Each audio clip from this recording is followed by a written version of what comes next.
Středověká společnost vznikla po pádu Římské říše a trvala od 5. století do 15. století. Lidé tehdy žili v silně rozvrstvené společnosti, kde měl každý své místo a povinnosti. Na vrchu stál král nebo panovník, který vládl zemi.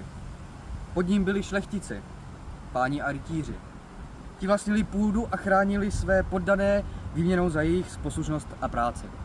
Většina lidí byli rolníci nebo sedláci. Žili na vesnicích a pracovali na polích, aby uživili sebe i vrchnost. Mnozí z nich byli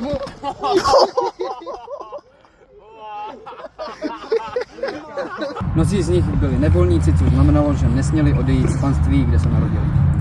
Důležitou roli sehrávala církev, kláštery a kostely byly centrem vzdělanosti, víry i pomoci chudým. Města se začala rozvíjet až později, když vznikla řemesla a obchod.